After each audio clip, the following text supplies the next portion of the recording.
আপনার ৪ মাস হলো প্রায়। আপনার এই ৪ মাস আর তার আগের ৪ মাসের সময়টার মধ্যে যদি আপনি নিজে কখনো চিন্তা করেন, কোন পর্বটা আপনার ভালো লাগে বা কোনটা খারাপ? খারাপ কোনোটাই না, খারাপটা বলবো না। তো ভিন্ন। আগের ছিল আমার নিজস্ব জগৎ। সারা জীবন ধরে যা, যা করে আসছি সেটার মধ্যেই ছিলাম। নিজস্ব আয়োজন, নিজস্ব চিন্তা, তর্ক-বিতর্ক হয়েছে, সেটা আমার মতো করে আমি ট্যাকল করেছি যে কি আমার উত্তরগুলো দিয়েছি। আমি আমার মতো করে চলে গেছি। সেই একবারে আমার একেবারেই নিজস্ব জগৎ। এটা একেবারে ভিন্ন জগৎ। এটা আমার নিজস্ব জগৎ না। এই জগতে আমি কোনোদিন ছিলাম না, থাকার কোনো আগ্রহ ছিল না।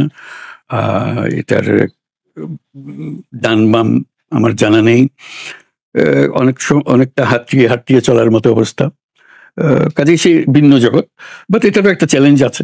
এটা আমাকে তারা আহ্বান জানিয়েছে। প্রথমে একটু সংকোচ করছিলাম যে এটা যাওয়া ঠিক হবে না, যেহেতু আমি জগতের মানুষ নই। কিন্তু তারা আমাকে পারসুয়েড করেছে যে এই পরিস্থিতিতে আপনার আসা দরকার। শেষ পর্যন্ত আমি রাজি হয়েছি যে এইভাবে তোমরা প্রাণ দিয়েছো, তোমরা রক্ত দিয়েছো, কাজে আমার জন্য না হয় একটু চ্যালেঞ্জিং হলোই বা আমি যাই। তো আমি রাজি হলাম, সেভাবে এসছি। কাজে এটা ভিন্ন জগৎ। এই ভিন্ন জগতের মধ্যে এখন চলছি। দেখা যাক কতদূর যেতে পারি। কিন্তু এই জগৎটা যদি শুরু না হতো অগাস্টের ৮ তারিখে আপনার জন্য, তো তার পেছনের যে ৪ মাস আপনাদের ততদিনে মনে হয় জেলে থাকার কথা ছিল? হয়তো, অথবা আমি তখন প্রস্তুতি নিচ্ছিলাম কোন কোন দেশে যাব যাতে বাংলাদেশে ফিরে যেতে না হয়। আমি এক উপলক্ষে আরেক দেশে ছিলাম, সেখানে বসে প্রস্তুতি নিচ্ছি এখন ফিরে যাওয়া ঠিক হবে কিনা। যাওয়ার সময় দেখেছি উত্তেজনা, দেখে গেছি কারফিউ, দেখে গেছি কারফিউর ভেতর দিয়ে আমাকে যেতে হয়েছে। কাজেই উত্তেজনা ক্রমেই বাড়ছে। সেটা আপনি কারফিউ ভঙ্গ করেছিলেন? আমি কারফিউ ভঙ্গ করে গেলাম, তা না হলে তো যেতে পারতাম না। ভাগ্যিস কেউ ধরেনি পথে, অত কড়াকড়ি কারফিউ ছিল না। কাজে ওর অবস্থাটা দেখে গেছি এবং এটা ক্রমাগতভাবে দেখছি পত্রপত্রিকায়, সোশ্যাল মিডিয়াতে ভয়ঙ্কর রকম কাজ হচ্ছে। কাজে এটা ক্রমাগতভাবে এটা ফিডিংটা পাচ্ছিলাম। তার মধ্যে এই ঘটনা ঘটলো, একবার অবিশ্বাস্য একটা ঘটনা। কিন্তু তার মধ্যে বুঝি নেই যে এর মধ্যে আমাকে জড়িত হতে হবে, এর মধ্যে একটা ভূমিকা পালন করতে হবে। কাজে এই ৪ মাস এইভাবেই গেছে আমার। আপনি ৮ই আগস্টে ক্ষমতা গ্রহণের পরে আপনার বিরুদ্ধে বিগত সরকারের যে আইনগত অভিযোগ ছিল সেগুলি কোর্ট থেকে একের পর এক উঠে যায়। লোকেরা কি এরকম ভাবনার লোকেদের সুযোগ আছে যে আপনার এই পজিশনের ভারে কিংবা প্রভাবে সেখানে এরকম কোনো ঘটনা ঘটেছে? আমি বলবো এটা আমি সরকারে থাকি বা দেশে থাকি না থাকি, এগুলো এমনি চলে যেত। কাজে কোনো ভিত্তি নেই। আমাদের যারা প্রতিনিধিত্ব করছে আমাদের আদালতে, যে আমাদের উকিলরা আছেন, তারা এটা বোঝাতে পারতেন যে এটার কোনো ভিত্তি নেই, এটার কোনো প্রশ্ন নাই, তথ্য নাই, কিছুই নাই। কাজেগুলো খুবই ঠুনকো জিনিস ছিল। এটা আমার জানান অজানার কোনো বিষয় না। এটা হলো যে এটা যেহেতু এটা বিচারের বিষয়, বিচারেই চলে যেত। কাজে আমি থাকলেও যেত, না থাকলেও যেত। ঘটনার চক্রে আমি ছিলাম, কিন্তু লোকেরা যে বিচার ব্যবস্থার উপর তৎকালীন এক্সিকিউটিভের রাষ্ট্রের প্রভাবের কথা বলছিল বা বলা বলি আছে এখনো, তাহলে কি আপনি মনে করেন ওনারা ক্ষমতা থাকলেও কোর্ট যে ওইভাবেই ব্যবহার করতো, মানে ন্যাচারাল পদ্ধতিতে? ওরা করে নাই তো, আগের যারা ছিল তারা তো করে নাই বলেই তো আমি আদালতের মধ্যে ঘোরপাক্কা ছিলাম। তাহলে যারা এসছে তারা বিচার চাচ্ছে, বিচার প্রতিষ্ঠিত করতে চাচ্ছে। সেভাবেই যদি চলতো তাহলে তো আমি জেলে যাবার একটা, অবশ্যই আমি তো জেলে যাবার পথেই ছিলাম, আসা যাওয়ার প্রতিবারই মনে হচ্ছে এবারই বোধহয় জেলে যেতে হবে। মাঝে মাঝে প্রস্তুতি নিয়ে গেছি যে হয়তো ফেরা নাও হইতে পারে এবার। আমার সহযোগী যারা আছেন তারা তাদের আত্মীয় স্বজনকে বলে গেছে, তাদের জন্য আমি বলছি আমার কিছু করার নাই, যেমনি আছে হবে। আমি আমার ফ্যামিলিকেও এরকম কোনো প্রস্তুত করে যাইনি, বলি যে রেখে দেবে, নিয়ে গেলে নিয়ে যাবে। আমি খুব সহজভাবে দিচ্ছিলাম যে এটা নিয়তির খেলা, এটা যেভাবে হবার হবে। এটা আমি প্রস্তুতি নিয়ে আমার কোনো কাজ নেই। বলে জেলে থাকলে তো এই করতে হবে, করবো, এটা যখন কপালে আছে এটা আমি করে যেতে হবে। আপনি মাত্র বললেন যে এটা একটা ভিন্ন জগৎ এবং এইভাবে জড়িয়ে পড়তে হবে, এরকম একটা রাজনৈতিক দায়িত্ব তো রাষ্ট্র পরিচালনা, সেটা আপনি চিন্তা করেননি? না।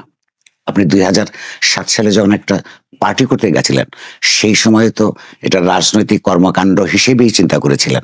সেখানে যদি আপনি কন্টিনিউ করতেন, আপনাকে তো রাজনৈতিক দায়িত্বই গ্রহণ করতে হতো। সেটার কারণ ছিল যে এখানে কোনো রাজনৈতিক দল ছিল না তখন। সবাই আমার বন্ধু বান্ধব সহযোগী পরিচিত সব যে আপনি একটা করেন, আপনি একটা করেন, এই পেছনে লেগে রইল। তা আপনি ছাড়া পারবে না কেউ, এই যা যা বলে আর কি আশেপাশের লোকজন। এত ত্যক্ত বিরক্ত হয়ে শেষে বললাম ঠিক আছে আমি করবো। এই পথে আসতে যেতে এটা ঘোষণা এই সাংবাদিকরা ধরলো, আমি যে হ্যাঁ আমি করবো, এই দিয়ে শুরু হলো। তখন বেশিরভাগ সময় আমি আসা যাওয়া করছিলাম বিভিন্ন জায়গায়, উত্তরবঙ্গে যাচ্ছিলাম, চিটাং যাচ্ছিলাম, এই প্রত্যেকবার এয়ারপোর্টে এগুলো কথাবার্তা হচ্ছিল, আর কোথাও না। তোর বলছে তাহলে এক সময় ধরলো যে তাহলে কি নাম দেবেন, আমি যে নাম ঠিক করি নাই, নাম ঠিক করলে আপনাদের জানাবো। তো এবার নাম ঠিক করছে না কি জান, তখন অবশ্যই একটা নাম দিলাম, এই নাম হবে নাগরিক শক্তি। তারপর বুঝলাম যে এটা বেশ এগিয়ে যাচ্ছে জিনিসটা। তারপর বললো যে এটা মতামত নাও, সবাই বললাম যে এটা মতামত নেওয়ার যেটা কোনো রকম এটা থেকে দূরে সরা যায় কিনা তার চেষ্টা করছিলাম। নামও হলো, মতামত হলো। তারপর আমি দেখলাম যে না, এটা তো বেশিরভাগ ঢুকে যাচ্ছে এর ভেতরে। তখন 10 সপ্তাহ প্রায় হবে। তখন বললো যে না ভাই আমি কোনো রাজনৈতিক দলও করছি না, কিচ্ছু না। কাজে আমার মাথার ভেতরে একদিন এই রাজনীতির মধ্যে দিয়ে গিয়ে ক্ষমতায় যাও এরকম কোনো পরিকল্পনা ছিল না। এটা দীর্ঘমেয়াদী জিনিস, এটা সাময়িক বিষয়গুলোকে রাজনৈতিক দল তো শেষ পর্যন্ত ক্ষমতার সঙ্গে সম্পর্কিত ছিল, কিন্তু তখন আমি তো আসলে রাজনৈতিক দল করতে চাচ্ছিলাম না, ঠেকা দেওয়ার জন্য এগুলো বলে যাচ্ছিলাম। বলতে বলতে এটা সবাই ধাক্কা দিচ্ছে, আপনাকে করতে হবে করে যাচ্ছিলাম। শেষে মনে করলাম যে না, এটা বেশ গভীরে চলে যাচ্ছে। তখন মনে করলাম যে অনেক পরিষ্কার বলে দেয়, সবাই হতবাক হয়ে গেছে। আমার বন্ধু বান্ধব বিরক্ত হয়ে ছেড়ে দিলেন, বিরক্ত হয়ে ছেড়ে দিলাম। আপনি আলাপ করেছিলেন বন্ধুদের সঙ্গে? কিচ্ছু করিনি, সেজন্য আরো হতবাক হলো যে কিচ্ছু না বলে আপনি আমাদেরকে বললেন না, আমরা পেছনে বললাম একদিন ধরে। মনক্ষুণ্ণ হবার কথা, খুবই মনক্ষুণ্ণ গেছে, খুবই মনক্ষুণ্ণ। তারা এখন কি আনন্দে আছে? তারা কাছে আসে না বলে আবার কোন দিকে নিয়ে যায় আমাদের। ওই নাগরিক শক্তির সঙ্গে যে ছাত্রদের নাগরিক কমিটির কোনো চিন্তা বা ভাবনার সম্পর্ক আছে? নাগরিক শব্দটা কমন আছে এটা দেখতেছি, তারপরে আমার সঙ্গে তার কোনো আলোচনা হয় না, তারা কোথা থেকে শব্দ পেলো না পেলো। এই শব্দটা যে কোনো লোক ব্যবহার করতে পারে, কিন্তু আপনার সঙ্গে কোনো পরামর্শ করে নাই তারা? আপনি প্রায়ই বলেন, কয়েকবারই বলেছেন জাতীয় এবং আন্তর্জাতিকভাবে, যে ছাত্ররা আপনাকে এই জায়গায় নিয়ে এসেছে তাদের ম্যান্ডেটের কারণে। ছাত্র সমাজ হিসেবে 5ই অগাস্ট যেই পরিমাণ তারা সমন্বিত ছিল, সংগঠিত এবং একাকার ছিল, এইটা যদি বিভক্ত হয়ে যায়, তাদের উদ্দেশ্য সাধিত হয়ে যাবার পর, এই অর্থে যে ইমিডিয়েট উদ্দেশ্য ছিল তৎকালীন একটা স্বৈরতান্ত্রিক সরকারের পতন, তার পতনের পরে তাদের বিভিন্ন ছাত্র সংগঠনের বিভিন্ন রাজনীতি আছে, তারা যদি বিক্ষিপ্ত হয়ে পড়ে কিংবা তাদের স্বার্থের, রাজনৈতিক স্বার্থের সংঘাত ঘটে, তখন আপনার ম্যান্ডেটটা প্রশ্নবিদ্ধ হবে না? এটা হলো অন্তর্বর্তীকালীন সরকার, আমি সেই সরকারের একটা অংশ। ওটা হলো রাজনীতি। এই সরকারে আমি কতদিন আছি না আছি সেটা ব্যাপার। ওরা কি করছে, রাজনীতির কি ফল দাঁড়াবে, সেটা ভিন্ন জিনিস। এটা একজন নাগরিক হিসেবে ওদের চিন্তা করতে পারে যে কি হবে না হবে, কিন্তু সরকার হিসেবে আমি আমার দায়িত্ব পালন করছি যতটুকু আমার সাধ্য কুলায়। কিন্তু যেহেতু ওদের একটা আমার প্রশ্ন হচ্ছে, সংঘবদ্ধ ছাত্র সমাজের ম্যান্ডেট ছিল, সেই সংঘবদ্ধতারা যদি বিচ্ছিন্ন হয়ে পড়ে, দুর্বল হয়ে যাবে, অবশ্যই দুর্বল হবে। এরকম সম্ভাবনা আপনি দেখেন? সবসময় সম্ভাবনা তো থাকে। এটা একটা দুর্বল হবে, আরেকটা সবল হবে, এই গিয়ে এই টুকরার সঙ্গে মিলবে, নানা রকম ঘটনা হতে থাকবে। অন্যান্য টুকরার কথা বলছেন, ধরুন আমরা যারা বাইরের থেকে দেখি, ওই অভ্যুত্থানের বিজয়ী ছাত্র নেতৃত্ব আপনাকে আহ্বান জানিয়েছে, বাংলাদেশের সেনাবাহিনী সেইটাকে সমর্থন করেছে, এবং রাজনৈতিক দলগুলো যারা পাওয়ার কন্টেন্ডার তারা আপনাকে সহযোগিতা এবং সমর্থনের প্রতিশ্রুতি দিয়েছে। তাহলে আপনি যখন প্রায়ই বলেন ছাত্ররা আমাকে অ্যাপয়েন্টমেন্ট দিয়েছে, আপনার কি মনে হয় যে অন্য দুইটা সেক্টর তারা সংগঠিত নানানভাবে তারা মনক্ষুণ্ণ হতে পারে? কিন্তু বাস্তব তো তাই। আমাকে তো ডেকে এনেছে ছাত্ররা, কাজে আমি সেভাবেই বলেছি, ছাত্ররা আমাকে নিয়োগ করেছে। এখন সবাই মিলে এটা সমর্থন করেছি আমরা, সেটা হলো বৃহত্তর একটা জিনিস। কিন্তু ইমিডিয়েট ছিল যে আমার সঙ্গে কথাটা হচ্ছে ছাত্রদের সঙ্গে, যাদের সঙ্গে আমার কোনো পরিচয় নেই, তাকে জীবনে দেখিনি, তাদের সঙ্গে আমার পরিচয়। সেভাবে আমি কথাটা জানিয়েছি, আমার বাস্তবটা জানিয়েছি। আচ্ছা, তো আপনার মনক্ষুণ্ণ করার জন্য, কাকে আঘাত দেওয়ার জন্য ওরা দেয় নাই, ওরা দিছে, ওরকম কিছু না। মানে প্রকৃত পরিস্থিতিটা পাওয়ার ব্লকস থাকে তো, এই তিনটাই আপনার জন্য, দেশের মানুষের জন্য, আপনার সরকারের অস্তিত্ব চলমান থাকার জন্য জরুরি আমাদের মনে হয়। আপনার এই যে প্রধান উপদেষ্টা যে নাম, মানে নমেনক্লেচার অফ দ্য পজিশন, এটা আপনি এগ্রি করলেন কেন? আপনি কাকে উপদেশ দেন? ওগুলো আমার মাথায় আসেনি। থাকলে তবে না নামটা কি উপদেষ্টা হলো না কি হলো, দায়িত্ব নিতে বলেছে, আমি দায়িত্ব নিতে উপদেষ্টা তো একটা পজিশন, আমি জানি না এক্সিকিউটিভ পজিশনের নাম না। উপদেষ্টা মানেই আপনি কাউকে আমি দেন। এগুলো ব্যাখ্যার মধ্যে যাই নাই, বলছে আপনাকে দায়িত্ব নিতে হবে এই সরকারের, আমি দায়িত্ব নিয়েছি, কি নামটা কি দিল না দিল কোথার থেকে পরে আসলো মনে হয়েছে? বড় মনে হয়নি, মানে কারণ বলছে যে এটা এটা এই ধরনের পরিস্থিতি এই ধরনের নামই হয়, কাজে আমার চ্যালেঞ্জ না, করার সেটা কিছু নাই। totally দুইটা ভিন্ন। ভিন্ন। একজন চিফ থাকে, চিফকে অন্যরা উপদেশ দেয়, তাহলে আপনি উপদেশ দাতাদের মধ্যে প্রধান, কিন্তু কাকে? এটা চিন্তা করি নাই। আচ্ছা, আপনি যে মন্ত্রী পরিষদ তৈরি করলেন ছাত্রদের আহ্বানে, অন্যদের সমর্থনে, সেইখানে কি আপনার মন্ত্রী পরিষদ গঠনে পরিপূর্ণ স্বাধীনতা ছিল? পরিপূর্ণ বলবো না, এটা তো তাৎক্ষণিক ভাবে হয়েছে, এটা এমন কিছু না, চিন্তা ভাবনা করে করা হয়েছে। কাজে আমাকে যতটুকু বলা হয়েছে আমি সেটা করেছি, অন্য কারা কি করলো সেটা নিয়ে মাথা কামাইনি। পরামর্শগুলি কি এইসব সেক্টর থেকে এসছে আপনার কাছে, বা কোনো রেকমেন্ডেশন সে আর্মি থেকে, রাজনৈতিক না দলগুলো না না থেকে? না, এরকম ভাবে কিছু আসেনি। বলছে যে এরা এরা আছে, আপনি কারে কারে দেবেন, আচ্ছা ওভাবে এসছে। আচ্ছা, আমি তো তাৎক্ষণিক ভাবে যে কজনের নাম বলে, যে শপথ গ্রহণ করতে হবে আগামীকাল এরকম অবস্থা বা সেদিনই, তাই আমি বললাম যে আমার পরিচিত যার নাম ছিল সেগুলো দিয়ে দিস। আপনার কি, আপনার কাছে কি খবর নিশ্চয়ই আছে, বা আপনার এজেন্সিস গুলো এই খবর কি দেয় যে আপনার সরকারের যারা সদস্য, তাদেরকে অন্তত দুটো ক্যাটাগরিতে জেনারেলি ভাগ করা যায়। এক এক পক্ষের ব্যাকগ্রাউন্ড হচ্ছে এনজিওস, ও সেখানে আপনার ব্যাপারে একটা সমালোচনা আছে যে চিটাগং এর লোক বেশি, বিকজ আপনার বাড়ি চিটাগং। আরেক পক্ষ হচ্ছে ঠিক আন্দোলন সংগ্রামের মধ্যে গণতন্ত্রের জন্য লড়াইয়ে অনেকেই অনেক দূরবর্তী ছিলেন, এই তাদের কারণে এখন ঠিক স্টেট ক্রাফট পরিচালনার ক্ষেত্রে অভিজ্ঞতা না থাকার কারণে কিছু সমস্যা হচ্ছে। এই কথাগুলো কি আপনার কানে আসে? সবসময় বলা বলি করে, সবাই বলছে, কাজে কানে না আসার কোনো কারণ নেই। আপনার কি মনে হয় চলে বিব্রত হওয়ার কোনো কারণ নেই, এইভাবে তাই হয়েছে, সেভাবেই হয়েছে। নানা জায়গা থেকে এসছি, আমরা এসছি, আমারও তো কোনো অভিজ্ঞতা নেই, কাজে বলুন দোষ দেবো কি করে? আমাকে যে দায়িত্ব দিয়ে, দেশ চালানোর দায়িত্ব দিয়ে তো বিন্দু মাত্র অভিজ্ঞতা নেই। আমি তো কারো কোনোদিন এই ধরনের কাজে ছিলাম না, আমি যদি পারি ওরাও পারবে, এটাই আমার ভরসা ছিল। আপনার তাহলে পারফরমেন্স নিয়ে আপনার কেমন? আমার নিজের পারফরমেন্স নিয়ে আমার সন্দেহ, ওদের পারফরমেন্স নিয়ে কি জিজ্ঞেস করবো? কিন্তু আপনারটা তো অন্যরা বলবে। আমি বলবো, আমি দেখছি তো। আপনি কি আপনার পারফরমেন্স নিয়ে সন্তুষ্ট? না, বলছি যে আমার তো সেই কোয়ালিটি নাই যে করার জন্য যেটুকু দরকার ওটুকু নাই, যতটুকু সাধ্য মতো করি, যদি লেগে যেতে ভালো, না হলে আমাদের কপাল খারাপ। রাজনৈতিক দলগুলোর সঙ্গে যেই পরিমাণ সমঝোতা এবং যোগাযোগ থাকা দরকার বলে পত্র পত্রিকা বা অন্যান্য যাদেরকে আমরা বলতে শুনি, সেই পরিমাণ সমঝোতা এবং যোগাযোগ কি আপনার আছে বলে মনে হয়? আমাদের কাছে মনে হয় কিছুটা দূরত্ব আছে। আমার কাছে মনে হয় অবিশ্বাস্য রকম সমঝোতা, আত্মীয়তা, ঘনিষ্ঠতা আছে। এটা আমার একটু অবাক লাগে। কাগজে পত্রে দেখি তারা কি একজনের বিরুদ্ধে একজনের একটু কথা বলে, তো যখন সামনে আসে সবাই কি আন্তরিকতার সঙ্গে কথা বলে, আমার কাছে অবাক লাগে এগুলো।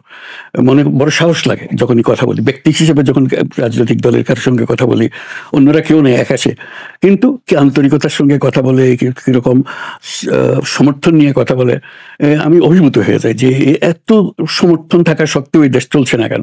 এর মধ্যে মাঝে মাঝে আবার এগুলো কাগজে পত্রে এরকম কথাবার্তা হয় কেন? এই দুরকম কেন? ব্যক্তিগত মনে হয় আপনার? এটাও তো রাজনৈতিক কত কিছু অঙ্গভঙ্গি আছে বলে, যেগুলো চালু হয়ে গেছে। ওইভাবে কথা না বললে এটা রাজনৈতিক নেতা বলে মনে হয় না, ওইভাবে ওই শব্দে কথা বলতে হয়, সুরে কথা বলতে হয়, টেলিভিশনে গেলে ওই কণ্ঠে কথা বলতে হয়, কিন্তু যে মাত্র ব্যক্তি হিসেবে কথাবার্তা বলেন, বলার সম্পূর্ণ ভিন্ন। কাজে সেটার আন্তরিকতা এবং সেটার ঘনিষ্ঠতা আমাকে অভিভূত করে, প্রতিবারই আমার এখানে অভিভূত করে। আপনাকে একটা অন্য কথা আসে, আপনার সরকার সেপ্টেম্বর মাসে, সম্ভবত অক্টোবরে, একটা সিদ্ধান্ত নিয়েছিলেন যারা এই গণতন্ত্রের আন্দোলন এবং অভ্যুত্থানে প্রাণ দিয়েছেন তাদের প্রত্যেকটা পরিবারকে 30 লক্ষ করে টাকা দিবেন। পরবর্তীকালে জুলাই ফাউন্ডেশন হলো, সেখান থেকে কথা এসেছিল যে আহতদের 1 লক্ষ টাকা করে এবং 5 লক্ষ টাকা করে যারা শহীদ হয়েছেন, তরুণ তরুণী, ধনী গরিব মধ্যবিত্ত নির্বিশেষে তাদেরকে দেওয়া হবে। আপনি নিশ্চয়ই অ্যাওয়ার যে সেই প্রতিশ্রুতি পালিত হয় নাই এখনো। এটা কেন? ইতিমধ্যে আপনারা 1000 কোটি টাকা করে বিভিন্ন ব্যাংকে দিয়েছেন রাষ্ট্রীয় এক্সচেকার থেকে, লুটপাটের কারণে যে সমস্ত ব্যাংক ক্ষতিগ্রস্ত হয়েছে, কিন্তু যারা এই ব্যবস্থাকে বদলালো তাদেরটা প্রায়োরিটি প্রায়োরিটিতে আসলো না কেন তাদের? প্রায়োরিটিতে ছিল বলেই তো কথা ঘোষণা হলো, প্রায়োরিটিতে ছিল, কিন্তু বাস্তবায়ন করা যায়নি। এগুলো হলো যে আভ্যন্তরীণ দুর্বলতা, ক্যারি আউট দ্য অর্ডার, এই যে কিভাবে টাকা কার কাছ থেকে কোথায় যাবে, কিভাবে বিতরণ হবে, এগুলো নিয়ে দেওয়ার ব্যাপারে কোনো সন্দেহ নেই। যত টাকা লাগে তাদের এই কমিটমেন্ট আছে, এবং তাদের পুরো জীবৎকালে যত সমর্থন দরকার, যত পয়সা করি দরকার, সবকিছুর জন্য কমিটমেন্ট আছে। এটা নিয়ে কোনো সন্দেহ নেই, টাকারও কোনো অভাব নাই। এটা মাঝখানের যে কতদিন লাগতে পারে মোটামুটি? আমার এখন প্রজেক্ট করতে আমার ভয় লাগে, যে কথা বলে ওটা পারি না, তো শেষ পর্যন্ত গিয়ে পৌঁছে না। কথার আন্তরিকতা তো মানুষ বিশ্বাস করে। আপনার অনুমান অন্তত এটা তো খুবই একটা ইমিডিয়েট এবং প্রায়োরিটির মধ্যে থাকার কথা। এটা কি বিউরোক্রেটিক ট্যাঙ্গলস এর কারণে হচ্ছে? বিউরোক্রেটিক ট্যাঙ্গলস এর মধ্যেই এই কার হাত দিয়ে কিভাবে যাবে, কার কাছ থেকে কোথায় যাবে, এগুলো নিয়ে গোলমাল হচ্ছে, আর কিছু না। তাতে বিউরোক্রেসির কিছু হচ্ছে না, কিন্তু সরকার, আপনার সরকারের বদনাম হচ্ছে। এটা আমাদের সবার সম্মিলিত বদনাম। আমি ব্যুরোক্রেসিকেও দোষ দেবো না, তাদেরও নিয়ম কানুন আছে। আমরা হয়তো সেই নিয়ম কানুন বুঝি না বলে কানেকশনটা ঠিক মতো করতে পারিনি। আপনার কোনো টাইম লাইন বলা কঠিন? যত সহজে আমি আবার মাস দিন একটা দিয়ে আবার বিব্রত হতে চাচ্ছি না আর কি। আচ্ছা, সাম্প্রতিককালে আপনি নিশ্চয়ই লক্ষ্য করছেন, আমরাও লক্ষ্য করছি, যে সরকারের যে গণতান্ত্রিক সংস্কারের কর্মসূচি এবং নির্বাচন, এই দুইটাকে পরিপূরক না ভেবে একটা সাংঘর্ষিক পর্যায়ে চলে যাচ্ছে আলাপ আলোচনার মধ্যে। এটা কি আপনাকে চিন্তিত করে? না, এখনো সাংঘর্ষিক তো যায় নাই। আমরা যেভাবে অগ্রসর হচ্ছিলাম, একটা ফর্মুলা দিয়েছিলাম, একটা প্রক্রিয়া তৈরি করেছিলাম, এটা কাজে লাগে বা ব্যাকল হয় জানি না। প্রক্রিয়াটা হলো যে কতগুলো কমিশন বসিয়ে দিয়েছে, প্রত্যেকটা সাবজেক্টের উপরে কমিশন বসিয়ে দিয়েছি। এরকম 15টা কমিশন হয়েছে। তার মধ্যে 6টা কমিশন প্রথম ঘোষণা করেছিলাম, এবং এই মাসে এই ডিসেম্বরের মধ্যে 90 দিনের মধ্যে সে রিপোর্ট দেওয়ার কথা ছিল। তারা 90 দিনই শেষ করতে পারেনি, বলছে যে আগামী 7 তারিখে দেবে, জানুয়ারির সাথে 1 সপ্তাহ দেরি হতে পারে। সেটা সহজ, কারণ আমরা আয়োজন করতেও সময় লেগেছে, ঘোষণা করেছি, তাকে বসার জায়গা দিতে পারি নাই, কোথায় কে কার সঙ্গে পরিচয় করি, ওই সময় লেগেছে। কাজে ঠিক 90 দিন সময় তারা পায় নাই সেই হিসাবে। তো তারা যদি 7 তারিখে দিয়ে দেয়, তাহলে জানুয়ারি 7 তারিখের মধ্যে আমরা 6টা কমিশনের রিপোর্ট পাবো। ওইখানে যাবতীয় সংস্কার সংক্রান্ত ওই যে সাবজেক্টের উপরে আছে, যে বিষয়ের মধ্যে, সেখানে দেওয়া থাকবে, সবার সঙ্গে আলোচনা করে করা হয়েছে। তাহলে সংস্কারের রূপরেখাটা আমরা পেলাম। একটা ইতিমধ্যে কনসালটেশন হয়েছে, ইতিমধ্যে মত বিনিময় হয়েছে, তার মধ্যে কোনোটা ঠিক আছে, কোনোটা ঠিক নেই। একটা তারা কমিশন যেটা মনে করেছে যে এইগুলোই হলো আমাদের সারমর্ম, এগুলো পেয়ে গেলে তখন এগুলো নিয়ে আসবে বৃহত্তর সংলাপের জন্য, যেটার একটা সংলাপ সেদিন হয়েও গেল, যদিও কোনো রিপোর্ট আসেনি, তবে প্রাথমিকভাবে একটা সংলাপ হলো, সবাইকে নিয়ে আলাপ করা, কোনটা পছন্দ কোনটা অপছন্দ, কিভাবে অগ্রসর হবে, ইত্যাদি ইত্যাদি। কাজে সাবজেক্ট ওয়াইজ একটা বড় রকমের কনসেনসাস বিল্ডিং প্রসেস, যেটার জন্য আবার আলাদা একটা কমিশন ঘোষণা করলাম সেদিন। সেটা হলো এই 6 কমিশনের চেয়ারম্যানদের দিয়ে একটা কমিশন, যেটার প্রধান হিসেবে আবার বাইরের থেকে আমি নিজে এটা চেয়ারম্যান হলাম, এবং প্রফেসর আলী রিয়াজকে সহসভাপতি করলাম, যে আমরা মিলে এটা একটা কনসেনসাস ডেভেলপের চেষ্টা করি। সেই প্রক্রিয়াটা আমাদের ঠিক করতে হবে, এই কনসেনসাস কিভাবে হবে, সমাজের কোন কোন গোষ্ঠীর সঙ্গে কিভাবে আদান প্রদান হবে, তাতে একটা সর্বমত একটা কিছু বার হওয়া যায় কিনা, অন্তত কিছু, সবকিছুতে একমত না হলে অন্তত কিছু বিষয়ে আশা করি একমত হওয়া যাবে। তখন সেটা আমাদের আসলো, এটাই আমাদের সংস্কার, এটা আমরা এক্সিকিউট করি। যেটা একমত হয়ে গেছে, তাহলে এটা ইমপ্লিমেন্ট করা সহজ হবে, বাস্তবায়ন করা সহজ হয়ে যাবে। এইভাবে আমরা চিন্তা করছি। এটা আবার কি মধ্য জানুয়ারিতে শুরু হতে পারে বলে মনে হয়? আশা করছি, হ্যাঁ, ডেফিনেটলি। তো অর্থাৎ এই আপনার সরকারের নিজস্ব কোনো সরকারি সংস্কার কর্মসূচি নেই? এই তো সম্বন্ধে আমাদের, এটাই আমাদের বাইরে থেকে আসছে, বাইরের থেকে নিয়েই তো আমাদের হলো। এটা এভাবে একজনের মাথার থেকে তো আসবে না, 10 জনের মাথার থেকে এসে নির্যাস হয়ে আসলো, তারপরেও আবার সবার সঙ্গে। আমি বলছি যে সরকারের ক্যাবিনেটে, আপনার ক্যাবিনেটে কি আপনাদের কোনো নিজস্ব চিন্তা ভাবনা কোন কোন সেক্টরে আছে? কিন্তু সেটা হয় কমিশনকে গিয়ে বলতে হবে, কারণ মতটা ঠিক থাকলে মত সংগ্রহ করার দায়িত্ব হলো কমিশনের। বাট সরকার এইরকম করে কোনো নিজস্ব কোনো প্রোগ্রাম নেই। আমরা তো রাজনৈতিক দল না যে আমাদের একটা নিজস্ব থাকবে। আমাদের এক একজনের এক এক মত, এক একজন এক এক রাজনীতি বিশ্বাসী, কাজে সেটা নিয়ে তো আমাদের কোনো অসুবিধা আছে? এগুলো নিয়ে অনেক ভিন্ন মত কি আপনার সরকারের মধ্যে? এখনো তো দেখিনি, সামনে আসলে দেখা যাবে, যখন তর্ক বিতর্ক শুরু হবে। না, এটা আমরা মানি না। আপনি এটা অনুমান করছেন?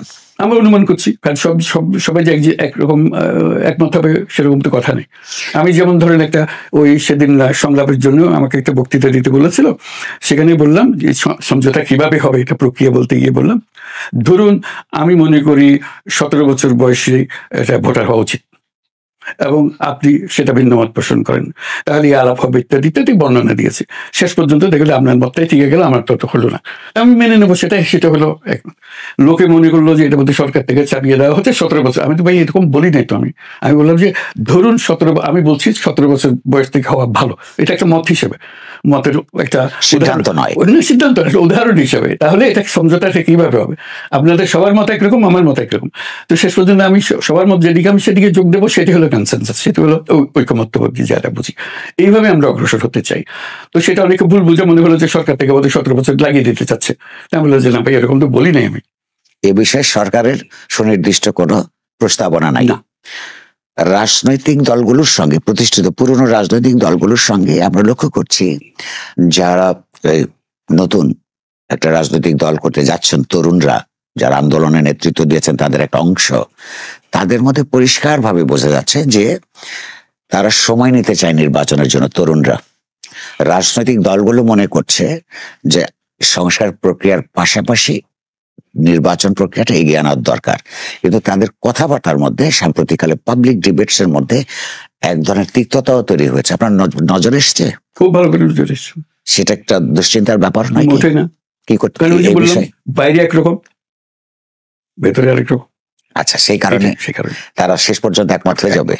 কিন্তু তার তরুণরা মনে করে, যাদের সম্পর্কে যেটা বলা আছে বা আমাদের সঙ্গে তো কথাবার্তা হয়, যে তারা দলটা করবে, দলের পরে কনস্টিটিউয়েন্সি গুলি বিল্ড আপ করবে, লোকগুলি তৈরি করবে, এই কারণে তার সময় দরকার। আর ঠিক সংস্কারটা মাথায় আছে, নিশ্চয়ই তারা সংস্কার চান। এই মুহূর্তে ক্ষমতার রাজনীতিতে তারা প্রায়োরিটি দিচ্ছেন তাদের নিজস্ব সংগঠন তৈরি করে নির্বাচন করা। এই কারণেই অন্যরা মনে করে যে শুধু অন্য একটা গ্রুপকে সময় দেওয়ার জন্য নির্বাচন পিছিয়ে দেওয়া ঠিক হবে না। তা আপনি সেটার মধ্যে কোনো সমস্যা দেখছেন না? সেই জন্য ঘোষণা দিয়ে দিলাম, কতগুলো তারিখ দিয়ে দিলাম, যাতে এই সন্দেহ না থাকে। কারণ যত কিছু টানতে চান না কেন, আমি তো ঘোষণা দিয়ে দিয়েছি, হয় এখানে হবে না ওইখানে, দুটো তারিখ দিয়ে দিয়েছি। কিন্তু রাজনৈতিক দলগুলো তারপরেও বলছে যে আরো সুনির্দিষ্ট করে দিতে, অর্থাৎ শিডিউল কবে, এর ভেতর তারিখ চাচ্ছে, ও বাড়াতে চাচ্ছে না, এর ভেতরে তারিখ চাচ্ছে, কোন তারিখে করবেন না। আমি বললাম সেটা ওই প্রসেসটা অগ্রসর হতে আমরা দেখবো। এটা তো আমরা কেটে বাদ দিয়ে দিলাম, এই বেড়ে আমরা যাচ্ছি না, এইটা হলে এই পর্যন্ত, ওইটা হলে এই পর্যন্ত, এইভাবে আছে। ওটা তো ওনারা বুঝতেছে না, তা বুঝেন, তবু কথাটা বারে বারে বলছেন ইন কেস আমরা এটা অতিক্রম করতে চাই, তাহলে চাপের মুখে রাখতে চান। সেটাই, এটা আমি ভালো, এটা আমাদের জন্য ভালো। যাদেরকে চাপের মুখে রাখতে চায় তারা আবার এটা ঠিকই বোঝে। বুঝবো তো বটে, কারণ আমরাও চাই যে চাপের মধ্যে থাকি, কারণ আমাদের ভেতরেও তো নানা মত থাকতে পারে। সেটা কাজে সেই জন্য একটা বাদ দিয়ে দেওয়া ভালো, এই পর্যন্তই। এর ভেতর থেকে আমাদের যা কিছু করতে হবে, এমন না যে কেবল না 5 বছর লাগবে এটা সংস্কার করতে, বলে ফেলতে একজনে, যেটা বলতে না পারে, যে যা কিছু করতে হয় এই ঘটনা এর মধ্যে হতে হবে। এই সংস্কারের জন্য যে সমস্ত পদক্ষেপ নেওয়া দরকার, এই দীর্ঘমেয়াদী পদক্ষেপই করতে হবে, আরো 6 মাস বাড়াতে হবে, বলে বুঝলে না, এর ভেতরে সবকিছু করতে হবে। কাজে এই যে একটা বাদ দেওয়াটা, এটা খুব দরকারি জিনিস আমাদের জন্য, এর মধ্যে আমরা যেন সবকিছু সম্পন্ন করতে পারি।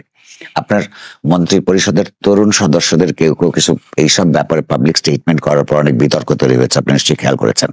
এবং সরকারের সঙ্গে রাজনৈতিক দলগুলোর একটা অবিশ্বাসের সম্পর্ক তৈরি হতে পারে, এরকম কিছু স্টেটমেন্ট এসছে। আপনি কি আপনার পরিষদ সদস্যদের সঙ্গে এ বিষয়ে কথা বলেছেন? ক্রমাগত আলাপ হয় এবং সেটার জন্য আমাদের একটা প্রক্রিয়াও আছে, যাতে করে সব রাজনৈতিক দলের সঙ্গে আমরা বরাবর নিজস্ব আলাপ করি, ব্যক্তিগতভাবে আলাপ। পরিষদ সদস্যদের পাবলিক স্টেটমেন্টের জন্য যে ভুল বোঝাবুঝি হয়, সেটা নিয়ে নিজেদের মধ্যে একটু ভুল বোঝাবুঝি হয়। ওই সাংবাদিকদের সামনে গিয়ে কি বলে ফেলে, আমাদের তো অভ্যাস নাই, কাজে একটু গোলমাল হয়ে যায় এগুলো। পরে আবার বলে যে আমি ওইভাবে বলি নাই, আমার বলার এইভাবে ছিল, ইত্যাদি ইত্যাদি। তবে ঐক্যমতের কোনো অভাব নেই, আমরা যেগুলো বলছি সেগুলো সম্বন্ধে আমরা একমতই আছি, এটার মধ্যে কোনো অসুবিধা নেই। আপনার সর্বশেষ বক্তৃতায় দুটো আপনার পোলাইট অ্যাডমিশন ছিল, আইন শৃঙ্খলার বিষয়ে এবং দ্রব্যমূল্যের ব্যাপারে সরকার যে পরিমাণ আশা করেছে সেই পরিমাণ সাফল্য আসে নাই, সেটাও বেশ কয়েকদিন হয়ে গেল। এগুলির জন্য বিশেষভাবে আপনারা নতুন কোনো পদক্ষেপ নিয়েছেন বা চিন্তা করছেন? সবসময় চেষ্টা করি, এটা তো আজকের সমস্যা না, এটা বরাবরেরই সমস্যা আমাদের। যতদিন এই সরকার এসছে, স্পেসিফিক স্টেপস? এই দুটো, একটা হলো আইন শৃঙ্খলা, একটা হলো আইন শৃঙ্খলা, একটা হলো বাজার মূল্য। বাজার মূল্যের জন্য যত রকমের বুদ্ধি আছে সবকিছু আমরা করেছি, আমাদের বুদ্ধিতে যদ্দূর কুলি আছে। যেমন কি কি? যেমন প্রতিদিনের খবর, কোন বাজারে কত টাকা উঠলো, কোন টাকা কমলো, বাজার ভিত্তিক। এমন না যে সারা বাংলাদেশের অমুক বাজারে কত, অমুক বাজার, তার মধ্যে রকম ফের হয়, কেন রকম ফের হচ্ছে, এটা একসঙ্গে এটাতে পড়ছে ওটাতে বাড়ছে কেন, এক বাজারে পড়ছে এক বাজারে উঠতেছে, তো সেটা দেখা কিভাবে হলে এটাকে নিরসন। সেটা তো অ্যানালিসিস হিসাবে খুব ভালো, কিন্তু অ্যানালিসিসের যে রেজাল্ট সেটার জন্য আপনারা অ্যাকশন কি কি? অ্যাকশনের জন্য হলো যে যেগুলো মাথায় বুদ্ধি আছে সেগুলো প্রয়োগ করা। যেমন ট্রাক দিয়ে দেওয়া, যে ট্রাকে মাল আসুক। ট্রাক হলো যে বিটিএস এর কাছে ট্রাক আছে, ট্রাক নিয়ে আসি, ট্রাক দিয়ে মাল আসতে থাকুক। কোথায় কোথায় বাজারে এগুলো উঠছে, সেখানে কোনো সমস্যা হচ্ছে কিনা, এই যে চাঁদাবাজির বিষয় আছে, চাঁদাবাজিটা কমানো যায় কিনা, ইত্যাদি ইত্যাদি। যা কাগজে আপনারা দেখতেছেন একই জিনিস, আমাদের কাছে তাই উত্তর আছে। বাংলায় যেই ফুলকপির দাম 2 টাকা, ঢাকার বাজারে 40 টাকা। বরাবরই পুলিশ থেকে শুরু করে মিডিয়া সবসময় বলেছে যে পথে পথে যে চাঁদাবাজি হয় তাতে খরচটা বেড়ে যায়। এটা আপনার সরকারও জানে, কিন্তু আমরা এই যে নতুন করে এক দল চলে যাওয়ার পর আরেক দল চাঁদাবাজদের দেখতে পাচ্ছি, তাদেরকেও গ্রেফতার হয় না এই অপরাধে। তার মানে কি? গ্রেফতার হয়েছে কিনা আমি জানি না, এটা সমাধান হয়নি। না, কিন্তু গ্রেফতার হচ্ছে না। এই যে ডিটার করার জন্য সরকারি পদক্ষেপ না থাকলে এইটা তো চলবার কোনো কারণ নাই। এগুলো সাধারণত রাজনৈতিক দলের যারা সংগঠিত শক্তি তারাই করে। আপনারা কি রাজনৈতিক দলগুলিকে অসন্তুষ্ট করতে চান না? আইনের ক্ষেত্রে দল অসন্তুষ্ট হয়ে সারা দেশ অসন্তুষ্ট হয়ে যাচ্ছে, রাজনৈতিক দলকে অসন্তুষ্ট করতে হচ্ছে না। আমরা এই বিষয়ে এই ধরনের অপরাধের জন্য কোন গুরুত্বপূর্ণ কাউকে বা তাদেরকে গ্রেফতার হতে দেখি নাই। এইটা আপনি কিভাবে ব্যাখ্যা করবেন? আমরা হয়তো ধরতে পারছি না তাদেরকে এখনো জুত মতো। এটা কি বিশ্বাসযোগ্য হবে? প্রকাশ্য রাস্তার মধ্যে, বাজারের মধ্যে, বাস টার্মিনালে চাঁদাবাজি সবাই দেখতে পাচ্ছে স্যার, সরকার দেখতে পাচ্ছে না কেন? সরকারের চোখ অত পরিষ্কার না আর কি। পত্র পত্রিকার রিপোর্ট গুলোতে আরো বাড়লে কি আরেকটু পরিষ্কার হবে বলে মনে হয়? যত বলা যায় তত ভালো, একটু সতর্ক হবে সবাই। আমার স্ত্রীকে জিজ্ঞাসা করেছিলাম, তোমার কোনো প্রশ্ন আছে? আমি বড় স্যারের সঙ্গে কথা বলবো। তিনি বলছেন যে সিন্ডিকেট গুলো আছে, সরকারের জানার কথা তারা কোথায় স্টক করে, সেগুলো রেইড করলেই পারে।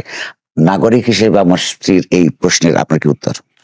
উত্তর হলো যে সিন্ডিকেটে এই মাল আনা নেওয়া করে। আমরা চেষ্টা করছি যে বাইরে যারা আছে, সিন্ডিকেটের বাইরে, তাদেরকে কি কি সুবিধা দিলে তারা এই ব্যবসাতে আসছে। ব্যবসা যে আমরা দুজনে মিলে ঠিক করলাম যে আমরা মাল আনবো, আমরা বিক্রি করবো। যখন সেটা যদি মাল গুদামে রেখে দেয়, বাজারে বিক্রি না করে, তখন গিয়ে করতে পারেন। আপনার সরকার কি এগুলো খেয়াল করেছে? সবকিছু খেয়াল করার দায়িত্ব, যে তথ্য সংগ্রহ করা, দামের কথা বললাম, স্টকের কথা বললাম, কে কোথায় এলসি খুলতেছে সে রিপোর্ট আমাদের কাছে আসে, কোন মাল খালাস হচ্ছে, কোন দিন কোথায় স্টক হচ্ছে, এগুলো সংগ্রহ করা এবং তদারকি করা যে মাল কি ওই গুদামে রয়ে গেছে না ছেড়ে দিচ্ছে। সেখানে আপনারা কোনো অসঙ্গতি দেখতে পাচ্ছেন না? আমরা এগুলো করছি বলেই তারা তাড়াতাড়ি এগুলো ছাড়ার চেষ্টা করে, যে এই গুদাম থেকে আরেক গুদামে নিয়ে যায়, হয়তো বাজারে দিচ্ছে না। চালাকির কাজ। এই চালাকিটার জন্য তো কোটি কোটি গরিব মানুষ ক্ষতিগ্রস্ত হচ্ছে। সবাই মানেটা হচ্ছে যে এই ব্যবধান থাকবার কোনো কারণ থাকতে পারে না, এবং সেইটা প্রধানত সরকারের দেখবার বিষয়। মানুষের অভিযোগ হচ্ছে সরকার এটাই দেখছে না। আপনি সেটা ফিল করেন? আমি ফিল করি। তো কোনো এই সরকারের বিরুদ্ধে কিছু প্রয়োজনে, রাষ্ট্র তো কিছু প্রয়োজনে, মানুষের প্রয়োজনে কঠোর হয়। আপনাদের বিরুদ্ধে সুশীলতার অভিযোগ আছে, কঠোর হচ্ছেন না। আমরা আমাদের সাধ্য মতো কঠোর হয়ে, হয়তো যে কঠোর মানুষের মনে আছে দূর হতে পারছে না, কিন্তু আমরা যেদিন যত কঠোর হইনি অত সে পরিমাণ কঠোর এখন হতে চাচ্ছি। আচ্ছা, আর আমরা একটু অন্য দিকে যাই। এটা আমরা সবাই জানি এখানে যে বাংলাদেশে এত বড় একটা রাজনৈতিক রক্তাক্ত পরিবর্তনের মধ্য দিয়ে মানুষের মনের মধ্যে গণতন্ত্র প্রতিষ্ঠার কিছু আকাঙ্ক্ষা তৈরি হয়েছে। সেইটাকে আমাদের পাশের দেশ ভারত এক ধরনের সন্ত্রাসবাদী তৎপরতা হিসেবে চিহ্নিত করছে এবং নানান কথা বলছে। এটা আমরা ঠিক জাতীয়তাবাদী চৈতন্য থেকে নয়, দেশকে ভালোবাসি বলে নয়, তথ্য বিকৃতি হিসেবে আমরা নানান জায়গা থেকে এগুলো মিডিয়া এটা সাধ্যমতো বলছে, কিন্তু সেটা একটা হচ্ছে মিডিয়ার লড়াই, আর একটা হচ্ছে যে বস্তুত ফাংশনাল ডিপ্লোম্যাসিতে আপনার এই কদিনের অভিজ্ঞতা অনুযায়ী ভারতের সম্পর্কে একটা সুষ্ঠু ওয়ার্কিং রিলেশন তৈরি হওয়ার ক্ষেত্রে কি আমরা এগোতে পেরেছি? আমরা বরাবরই তো চেষ্টা করছি ভারতের বিভিন্ন পর্যায়ে সম্পর্ক তোলা এবং তাদের কাছে প্রকৃত পরিস্থিতি তুলে ধরা। প্রথমবার যখন প্রধানমন্ত্রী নরেন্দ্র মোদীর সঙ্গে ফোনে আলাপ করলো, উনি ফোন করেছিলেন, ফোনে যেদিন আলাপ করলো উনি অভিযোগ করলেন যে এখানে হিন্দুদের উপর অত্যাচার হচ্ছে ইত্যাদি। তা বললাম যে এটা অতিরঞ্জিত কতগুলো সংবাদ আপনার কাছে যাচ্ছে, কাজে এটা আপনি বিশ্বাস করেন না। যদি আপনি প্রকৃত তথ্য জানতে চান, আপনি আপনাদের সাংবাদিকদের পাঠান, এখানে আসুক, তারা দেখুক, দেখে রিপোর্ট করুক। কাজেই আমাদের তথ্যগুলো যদি আস্থায় আনতে না চান তাহলে এটি প্রকৃত পরিস্থিতি। পরবর্তীতে অনেকে এসেছিলেন, ভারতীয় সাংবাদিক এখানে এসছেন, ঠিক হলে তারা রিপোর্ট করেছে। আমরা চেষ্টা করছি যাতে করে অতিরঞ্জন থেকে বাঁচা যায়। কিন্তু কিছু সংবাদ আছে এগুলো কোনো অতিরঞ্জনের বিষয় না, এটা একবারে গাঁজাখুরি কতগুলো কথা দিয়ে যাচ্ছে, ওটা তারা সামনে দেখাই দিলেও হবে না।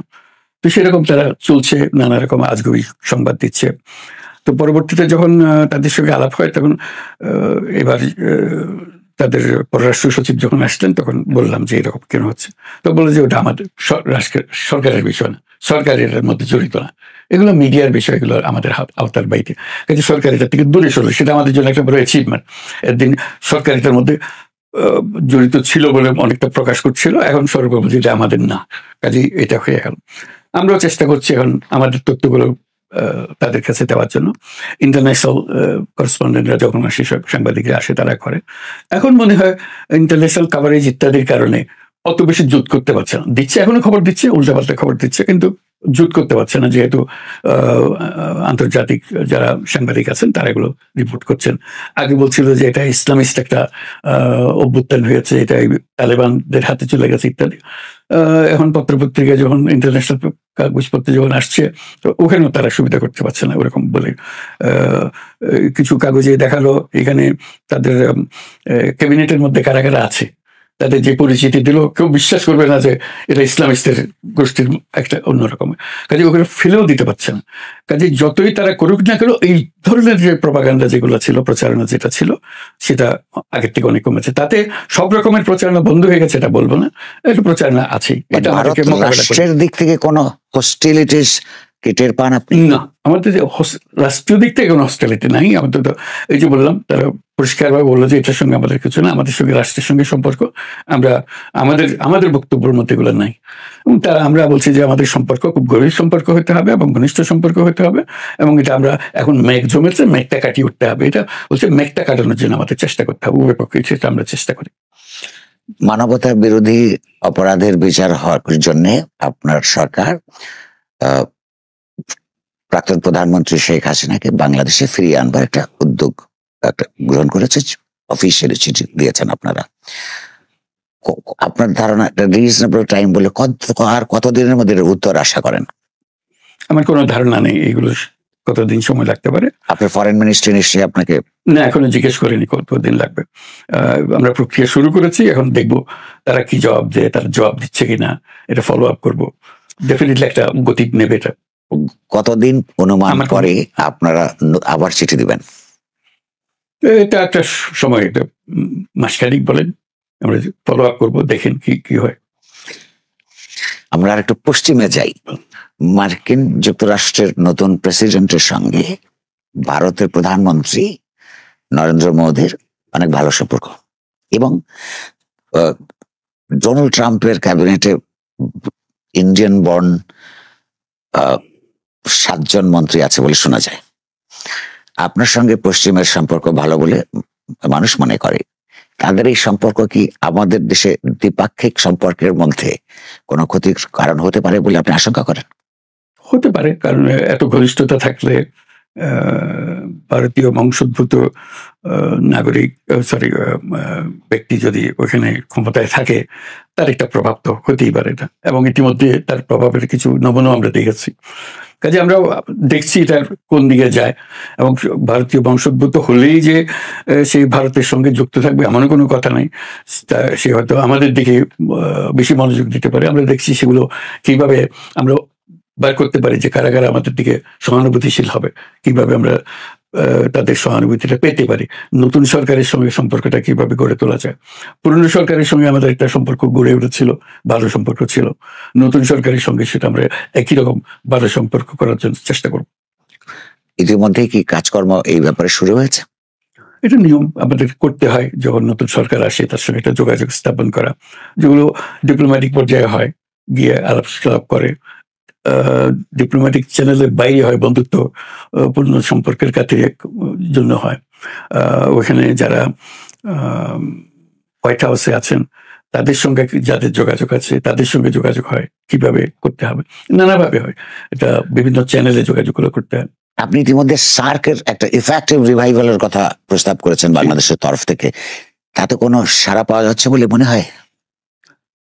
বিষয়টা উঠে আসে সারা মধ্যে, অন্য দেশের যারা আছে তারাও চায় সার্কের অন্যান্য দেশগুলোর মধ্যে, কিন্তু ভারত এটাতে খুব সাড়া দিচ্ছে না। কাজে তারাও ব্যাখ্যা করে যে আমাদের সমস্যা হলো পাকিস্তানকে নিয়ে আমাদের সমস্যা। তো আমি যেটা ব্যাখ্যা করি যে একটা দেশের সঙ্গে সমস্যা হলেই পুরো জিনিসটা ব্যাকল হয়ে যাবে, এটা তো ঠিক হবে না। আমরা চেষ্টা করি ওইটাও সমাধান হোক, অথবা ওই সমস্যাকে পৃথকভাবে রেখে বাকি আমরা সম্পর্ককে গড়ে তুলি। এখন ওইটার কোনো রেসপন্স পাই দেখা যায় না। আরেকটা গুরুত্বপূর্ণ প্রশ্ন যেটা আমার দেশের মানুষ জানতে চায়, বাংলাদেশ থেকে প্রচুর টাকা আওয়ামী লীগ আমলে পাচার হয়েছে, আপনি তার জন্য একটা কমিশনের মতো করেছেন, এই টাকা পয়সা ফিরে পাওয়ার ক্ষেত্রে কোনো মানে অগ্রগতির ইঙ্গিত কি পাচ্ছেন আপনারা?